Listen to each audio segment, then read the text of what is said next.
The coffee cup slipped from Rachel's fingers, shattering against the supermarket floor in a spray of ceramic and liquid. Her vision tunneled. 20 feet away, near the organic produce section, stood her daughter, Emma, laughing as she placed avocados into a shopping cart. The same Emma who had been declared dead 6 years ago on a Carnival cruise ship.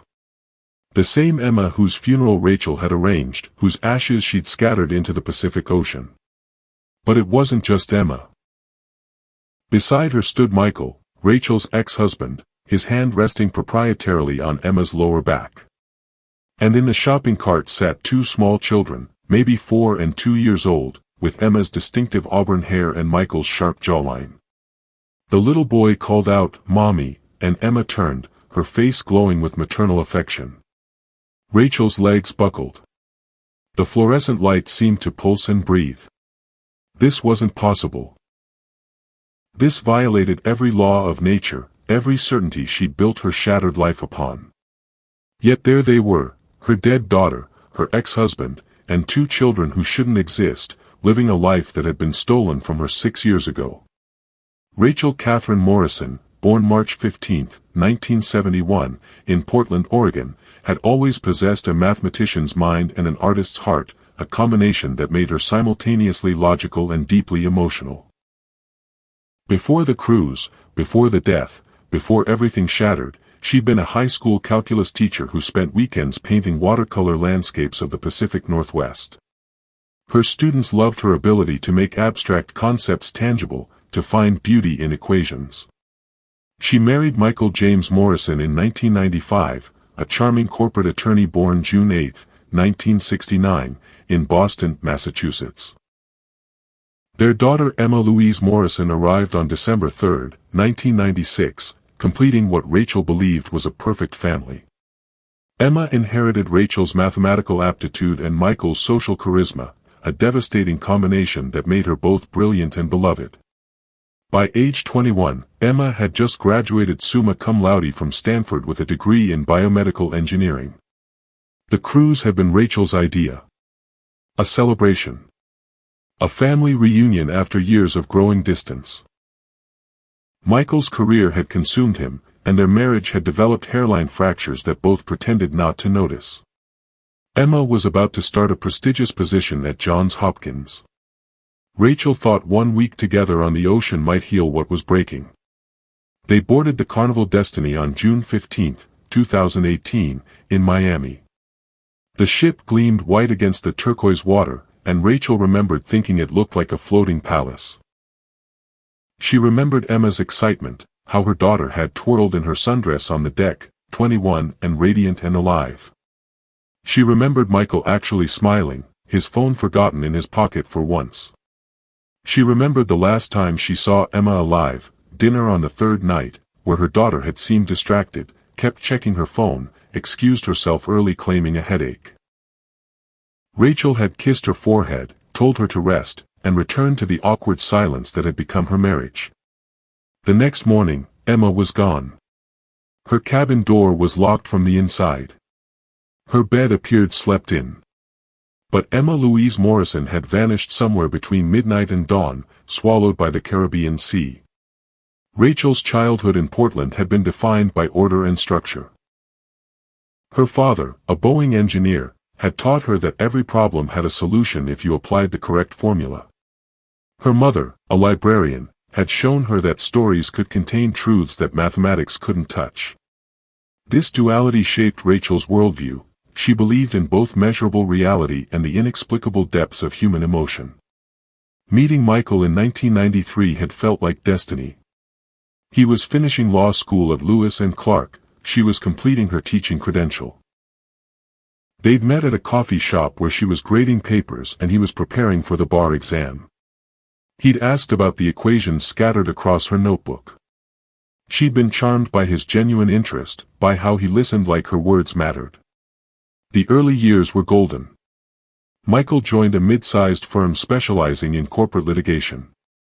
Rachel secured a position at Lincoln High School, where she quickly became known as the teacher who made calculus accessible, even beautiful.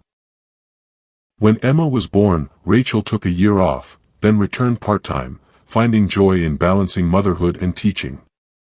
Emma's childhood was filled with museum visits, hiking trips to Mount Hood, Saturday morning pancakes, and bedtime stories that Rachel would illustrate with her watercolors. Emma had her father's confidence and her mother's curiosity, a child who asked profound questions and wasn't satisfied with simple answers. But Michael's career trajectory changed everything. By 2005, he'd been recruited by a prestigious firm in Seattle. The salary was extraordinary, but so were the hours. 80-hour weeks became the norm. Family dinners disappeared. Michael's presence became a ghost haunting their home, his suits in the closet, his aftershave lingering in the bathroom, but the man himself always elsewhere. Rachel tried to compensate, pouring herself into Emma's life. She attended every science fair, every debate competition, every moment Michael missed. Mother and daughter became a self-contained unit, speaking their own language of inside jokes and shared references. When Emma got accepted to Stanford, Rachel felt pride and terror in equal measure. Her daughter was brilliant, but she was also all Rachel had left of the family they'd once been. The marriage was dying slowly, like a plant deprived of light. Rachel and Michael had become roommates who occasionally shared a bed, their conversations reduced to logistics and pleasantries. They discussed divorce twice, but never followed through. Some combination of inertia, Emma's needs, and the faint hope that things might improve kept them tethered together. The cruise was supposed to be a resurrection.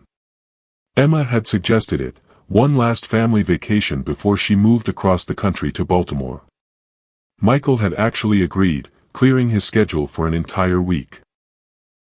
Rachel had allowed herself to hope that maybe, on the ocean, away from offices and obligations, they might remember who they'd once been to each other.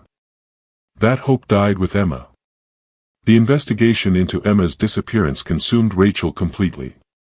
The ship's security footage showed Emma leaving dinner at 9:47 p.m. on June 17, 2018. She'd walked to her cabin, entered, and the door hadn't opened again. Yet somehow, between midnight and 6 a.m., Emma had vanished. The ship's security officer, a weathered man named Torres, spoke in careful, bureaucratic language. These things happen more often than people realize. The ocean at night, it's disorienting.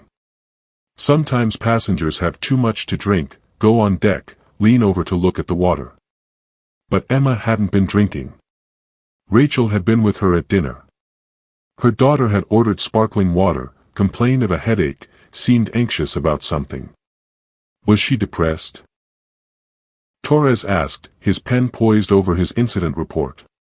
Any indication she might have been suicidal? The word hit Rachel like a physical blow. No. Absolutely not. Emma just graduated top of her class. She was starting her dream job in 2 months. She was happy. But was she? Rachel's mind began replaying the previous months, searching for signs she'd missed. Emma had been quieter than usual during spring break. She'd declined to come home for Easter, claiming she had too much work. When she'd finally arrived in Portland for the cruise, she'd seemed different. Brittle somehow, like she might crack under pressure. Michael had barely engaged with the investigation.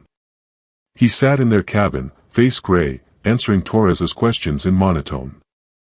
When the Coast Guard suspended their active search after 48 hours, he'd simply nodded, as if he'd expected it. "We need to keep looking," Rachel insisted. "We need to check every island, every—" "She's gone, Rachel," Michael interrupted, his voice flat. "They searched for 2 days. If she went overboard—" He couldn't finish the sentence. The cruise continued. The other passengers returned to their vacations, to buffets and excursions and shows, while Rachel and Michael existed in a parallel dimension of grief. They disembarked in Miami on June 22, 2018, leaving with paperwork and a promise that if anything was found, they'd be contacted immediately. Rachel refused to accept it. For weeks, she called the Coast Guard daily. She hired a private investigator who specialized in maritime disappearances. She created missing person posters and distributed them to every port the ship had visited. She joined online forums for families of cruise ship disappearances, learning that Torres had been right. Dozens of people vanished from ships each year, swallowed by the ocean without witnesses. 3 months after the cruise, on September 8, 2018, Rachel received a call from the medical examiner's office in San Juan, Puerto Rico. Remains had been found on a beach on the island's eastern coast, badly decomposed, but with enough DNA for identification. The dental records matched. It was Emma. The news should have brought closure. Instead, it deepened Rachel's torment. Emma had died, but how? The autopsy report was frustratingly inconclusive. Cause of death, drowning. Manner of death, undetermined. No signs of trauma. No indication of foul play. The toxicology report showed nothing unusual, no alcohol, no drugs, nothing to explain why a brilliant, athletic 21-year-old would fall from a cruise ship. The funeral was surreal. Rachel insisted on cremation. She couldn't bear the thought of putting those recovered remains in a casket, couldn't reconcile the clinical description in the medical examiner's report with her vibrant, living daughter. At the service, she stood beside Michael, both of them hollow, while friends and family offered condolences that felt meaningless. She's in a better place now. At least she didn't suffer. God needed another angel. Rachel wanted to scream at them all. Emma wasn't in a better place. She was supposed to be in Baltimore, revolutionizing medical devices, falling in love, building a life. Instead, her ashes sat in an urn on Rachel's mantle, and the future that should have been stretched out like an empty highway disappearing into nothing. Michael moved out 2 weeks after the funeral. He delivered the news while standing in the kitchen, still wearing his suit from work, his tie loosened. I can't do this anymore. I can't be in this house, surrounded by her things, pretending we have a marriage worth saving. Rachel had known it was coming, but the timing felt cruel. We just buried our daughter. I know. And I can't grieve with you watching me, judging how I'm processing this. His voice cracked. I need space, Rachel. I need to figure out how to survive this. He rented an apartment downtown. The divorce papers arrived in November. Rachel signed them mechanically, too numb to fight. Their lawyers handled everything. The house went to Rachel, the financial assets were split evenly, the life insurance payout from Emma's policy was divided with clinical precision. By Christmas 2018, Rachel was alone in the house where she'd raised her daughter, teaching calculus to teenagers who couldn't understand why Mrs. Morrison sometimes stared out the window mid-lesson, her eyes glazed with grief. She scattered Emma's ashes in the Pacific on what would have been her 22nd birthday, watching the gray powder dissolve into the waves. The years after Emma's death blurred together in a gray wash of survival. Rachel quit teaching in 2020. She couldn't maintain the energy required to inspire students when she could barely inspire herself to get out of bed. She took a job doing remote bookkeeping, work that required precision but not passion, that let her exist without truly living. Therapy helped marginally. Dr. Patricia Chen, a grief counselor specializing in sudden loss, taught Rachel coping mechanisms. Your mind will try to find patterns, to create narratives that make sense of the senseless. It's natural to look for someone to blame, the cruise line, Michael, even yourself. But sometimes terrible things happen without reason or meaning. But Rachel's mathematician brain rejected this premise. Everything had a cause, an explanation. Emma hadn't simply fallen overboard. Something had happened that night, something the investigation had missed. She became obsessed with the cruise ship footage. The cruise line had provided edited clips showing Emma's last known movements, but Rachel obtained the full security archives through her lawyer. She spent hours watching grainy black and white footage, tracking Emma's movements through the ship. 9:47 p.m., Emma enters her cabin alone.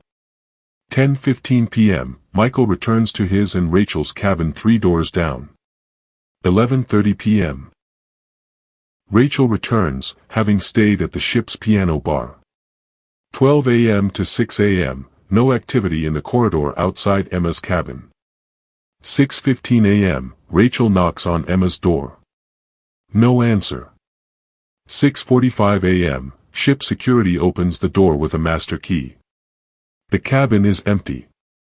The door had been locked from the inside, the deadbolt engaged, the privacy latch in place. Yet Emma was gone. The cabin's balcony door was closed but unlocked, suggesting that might have been her exit point. But why? Why would Emma climb over her balcony railing in the middle of the night? Rachel found something else in the footage, something that made her skin prickle. At 9:52 p.m., 5 minutes after Emma entered her cabin, Michael appeared in the corridor. He stood outside Emma's door for nearly 3 minutes, his body language tense, shifting his weight from foot to foot. He raised his hand to knock twice but didn't follow through. Finally, he returned to his own cabin. Rachel had never known about this.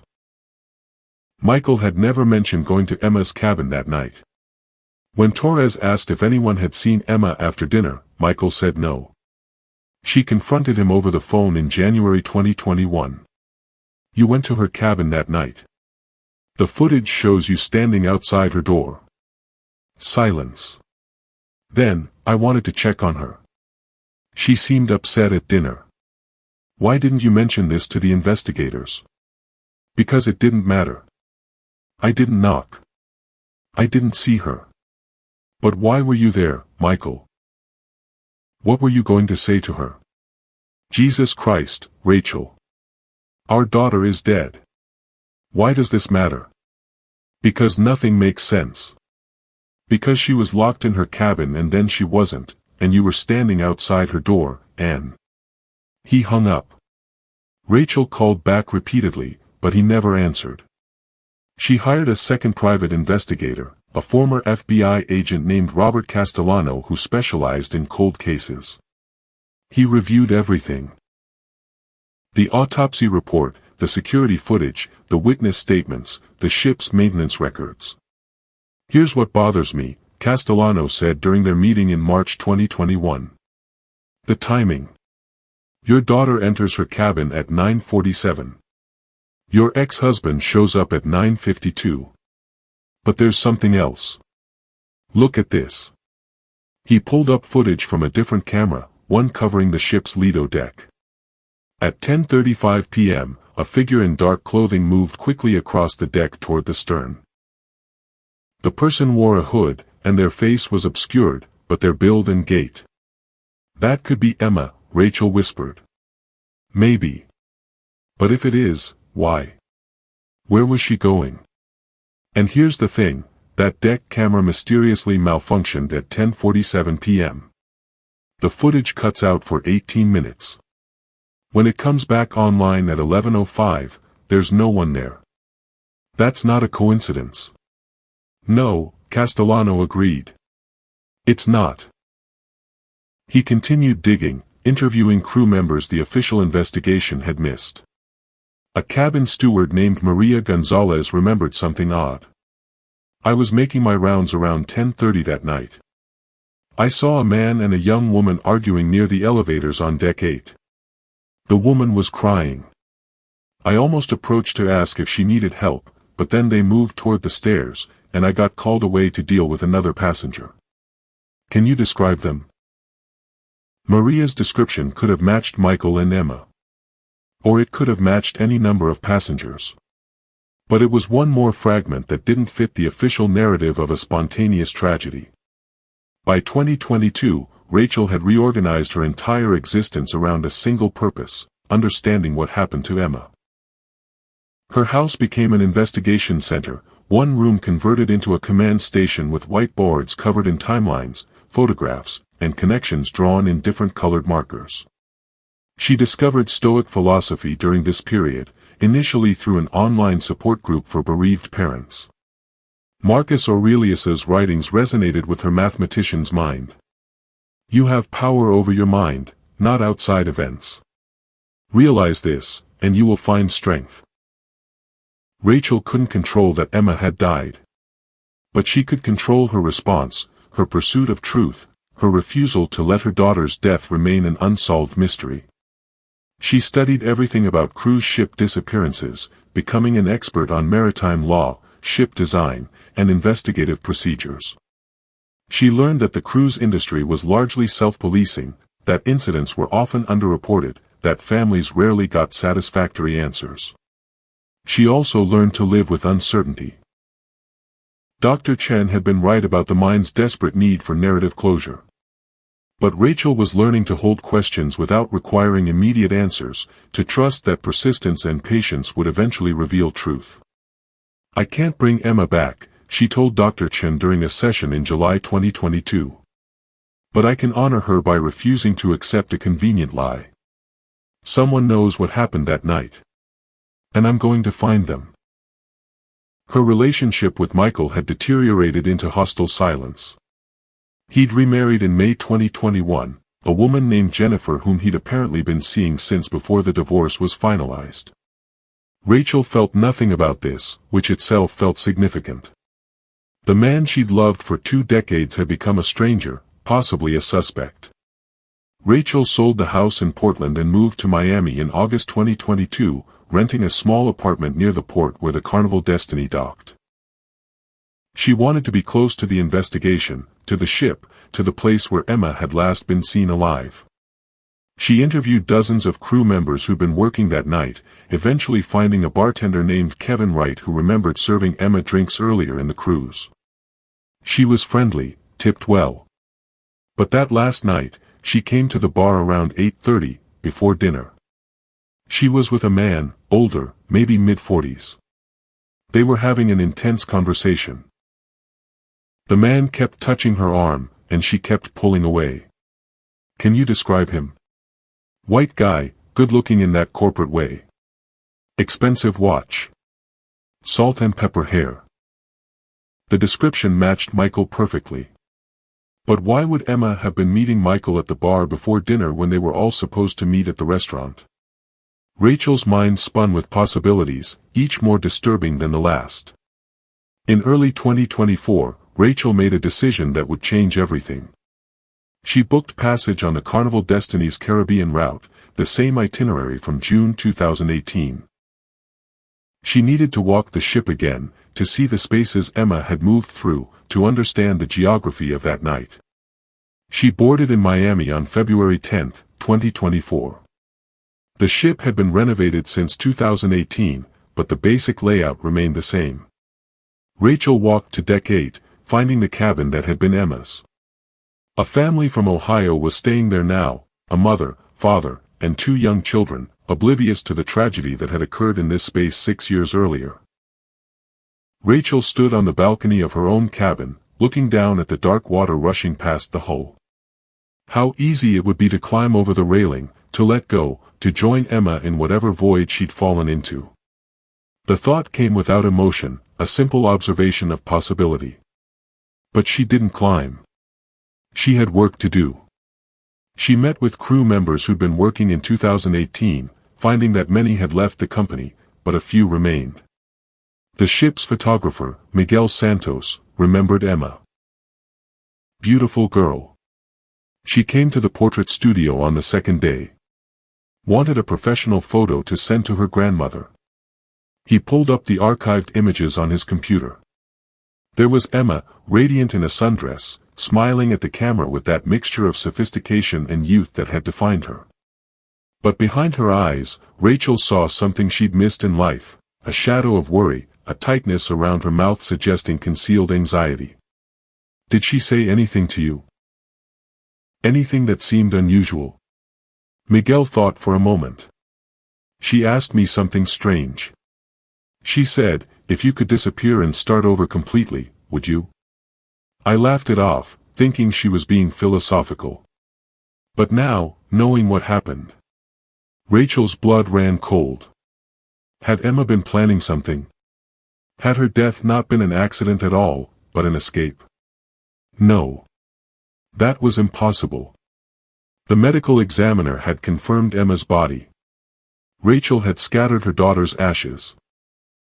Unless The thought hit Rachel like a lightning strike. She'd never actually seen Emma's body. Only photographs in the medical examiner's report. She'd accepted the dental record match because what reason did she have to doubt it? The authorities had confirmed it was Emma. Case closed. But what if it wasn't? Rachel returned to Portland in March 2024, her mind churning with impossible scenarios.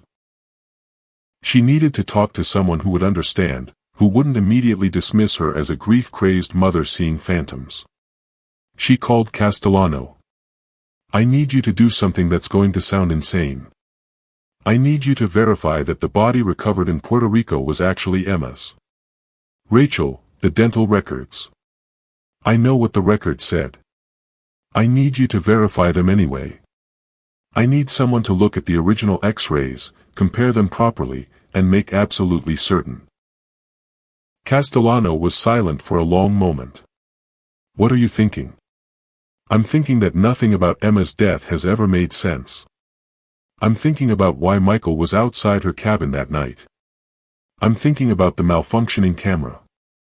I'm thinking about Emma asking a ship's photographer about disappearing and starting over. And I'm thinking, what if she did? That would require an extraordinary conspiracy. I know. But humor me. Please. Castellano agreed to investigate. It took him 3 weeks to get access to the original records, to find a forensic odontologist willing to review the comparison. Rachel was at Whole Foods on April 3, 2024, when her carefully reconstructed reality shattered. She'd been shopping for groceries, moving mechanically through the aisles, when she decided she wanted coffee. She walked toward the Starbucks kiosk near the front of the store. That's when the coffee cup fell from her hands. Because there, 20 feet away, was Emma. Not a ghost. Not a hallucination. Emma, in flesh and blood, laughing as she examined avocados. And beside her was Michael, his hand on her back in a gesture of casual intimacy. And in the shopping cart were 2 small children who called Emma Mommy. Rachel's vision narrowed. The world tilted. She grabbed a shelf to steady herself, her heart hammering so violently she thought she might have a heart attack. Emma turned her head slightly, and for one infinite moment, their eyes met. Recognition flashed across Emma's face, shock, terror, guilt. Her mouth opened. No sound came out. She grabbed Michael's arm, whispered something urgent. Michael looked up, and when he saw Rachel, his face drained of color. They bolted.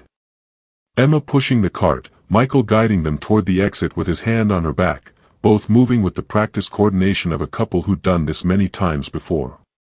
Rachel ran after them, her body moving before her mind could catch up.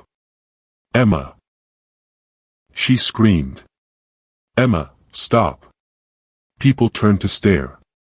A store employee moved to intercept her, concerned about the wild-eyed woman shouting. By the time Rachel pushed past him and reached the parking lot, they were gone. She stood in the parking lot, shaking, her breath coming in ragged gasps. A woman approached, asking if she needed help. Rachel couldn't speak. Couldn't process. Couldn't integrate what she'd just seen with everything she'd believed for 6 years. Her daughter was alive. Her daughter had faked her death. Her daughter was living as Michael's wife, raising his children, existing in a life that Rachel had been excluded from. Rachel sat in her car for 2 hours, unable to drive, unable to think clearly. When she finally managed to start the engine, she drove to the nearest police station.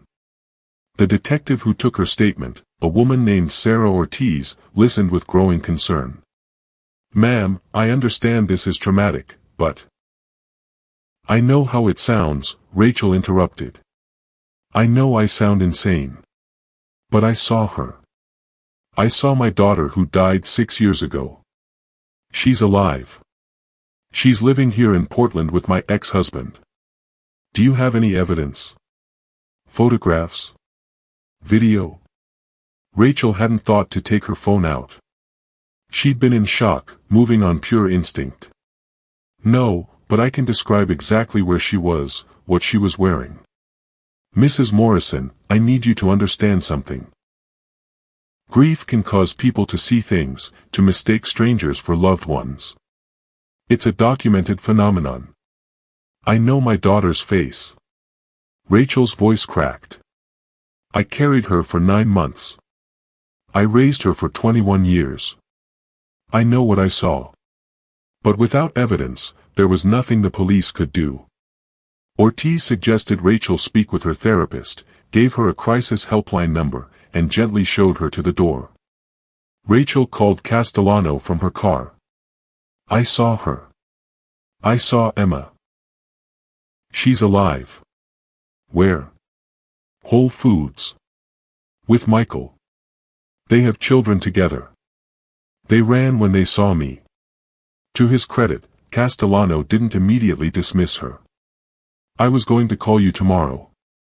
The forensic odontologist found something. The dental records match isn't as definitive as the original report claimed. There are inconsistencies. Points of comparison that don't quite align." Rachel's hands gripped the steering wheel so hard her knuckles turned white. "So the body they found wasn't Emma's?" "I can't say that definitively. But there's reasonable doubt. Enough that I think we need to investigate further. Enough of your story about seeing her today. It's not impossible." Rachel drove to Michael's last known address, the apartment he'd rented after their divorce. The landlord said he'd moved out in 2019, leaving no forwarding address. His law firm confirmed he'd left in early 2019, claiming he needed to take time off for personal reasons.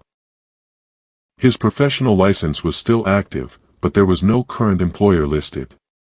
She contacted the Social Security Administration, but privacy laws prevented them from releasing information. She hired a skip tracer who specialized in finding people who didn't want to be found. Meanwhile, the impossibility of what she'd witnessed consumed her. If Emma was alive, then whose body had been recovered in Puerto Rico? If Emma had faked her death, why? And why was she with Michael? The man she'd seen hadn't been acting like Emma's father, his hand on her back, the intimate way they'd moved together, the children. The implications were so disturbing Rachel couldn't let herself think about them directly.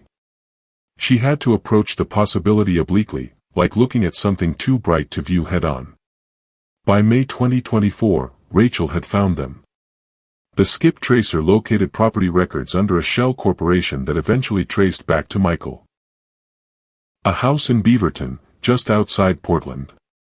Registered to a Michael and Emily Henderson. Emily. Emma. So close to her real name. Rachel drove past the house 3 times before she found the courage to approach. It was a modest 2-story in a quiet neighborhood, with a fenced yard and children's toys scattered across the lawn. A life. A whole life, constructed on the foundation of Rachel's grief. She sat in her car across the street, watching. At 3:15 p.m., a car pulled into the driveway. Emma got out, opened the back door, and unbuckled 2 children from their car seats. The little boy, maybe 4 years old. The little girl, younger, perhaps 2. Both with Emma's coloring and Michael's features. Emma was laughing at something the boy said, swinging the toddler onto her hip with practiced ease. She looked happy. Genuinely, completely happy in a way Rachel remembered from Emma's childhood, before the pressures of Stanford and career and whatever had driven her to this unthinkable choice. Rachel's therapist's voice echoed in her mind, "What do you want from this? Punishment? Answers? Forgiveness? All of it? None of it." Rachel wanted the last 6 years back. She wanted the grief that had carved her hollow to have been real, earned, proportionate to an actual loss rather than an elaborate deception. But most of all, she wanted to understand. Why? Why would Emma do this? What had been so unbearable about her life that death, or the performance of it, had seemed like the only escape? As Rachel watched her daughter disappear into the house with children who would never know their grandmother, she realized that the confrontation she'd imagined, the tearful reunion, the demanded explanations, the righteous anger, would solve nothing. Emma had made a choice so extreme, so irreversible, that no single conversation could unmake it. The truth Rachel had sought for 6 years turned out to be more painful than the mystery. Emma had chosen to leave. Emma had chosen Michael over her. Emma had chosen a life that excluded Rachel so completely that she'd been willing to let her mother believe she was dead. Epictetus wrote, "It's not what happens to you, but how you react to it that matters." Rachel had spent 6 years reacting to Emma's death with grief and investigation and the determination to find truth. Now, faced with that truth, she had to decide how to react to something infinitely more complex than death, betrayal, survival, and the realization that the person you love most can become a stranger. Rachel started the car. She didn't approach the house.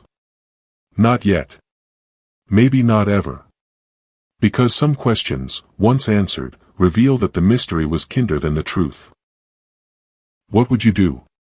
If you discovered the person you'd grieved for years was alive, living a secret life, would you confront them? Or would you walk away, letting them keep the life they'd built at such a devastating cost? How do we forgive the unforgivable? How do we love someone who chose to hurt us so profoundly? And what do we owe to truth when truth offers no comfort? If this story resonated with you, if it made you think about the nature of family and forgiveness and the stories we tell ourselves to survive impossible grief, please share your thoughts in the comments. Have you ever discovered a truth that was more painful than the lie? Consider subscribing for more stories that explore the dark corners of human experience, the choices that define us, and the question of what we're capable of when pushed to our absolute limits. Sometimes the most tragic stories are the ones where everyone survives.